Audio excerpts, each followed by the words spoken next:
네, 대통령 경호처가 내년도 예산을 올해보다 약 200억 원 확대 편성한 것으로 드러났습니다.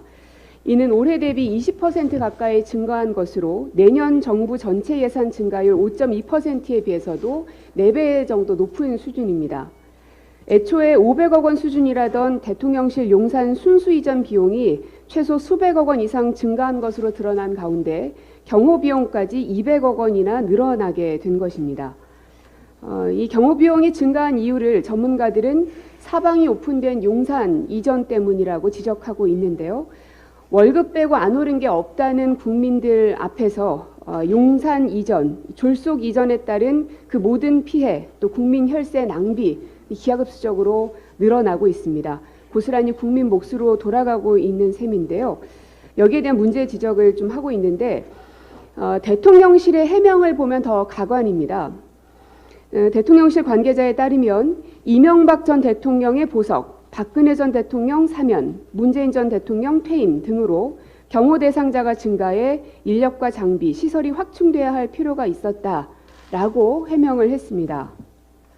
내년부터 사용하게 될 경호 예산입니다. 그런데 그 증가의 이유로 이명박 전 대통령의 보석을 근거로 대고 있습니다. 이명박 전 대통령은 징역 17년을 선고받았고 지금은 3개월간 형 집행 정지를 받았을 뿐입니다. 즉 9월 말이면 다시금 감옥 생활을 해야 하는 게 우리가 알고 있는 사실인데요.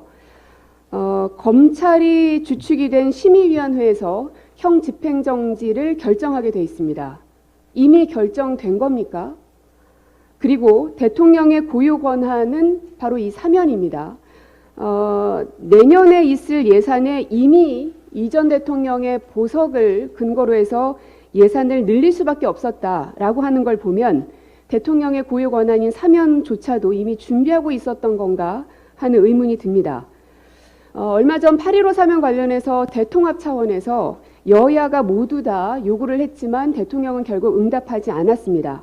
그래놓고 뒤로는 이명박 전 대통령에 대한 이 사면 등에 대해 다각도로 준비가 이루어지고 있는 건가 하는 의문이 듭니다. 그것도 아니라면 대통령실이 또다시 무능한 거짓 해명을 한 것인지 답변을 요구하고요. 더불어서 대통령실은 경호처 예산 증가에 대한 구체적인 내역을 공개해 줄 것을 요구합니다.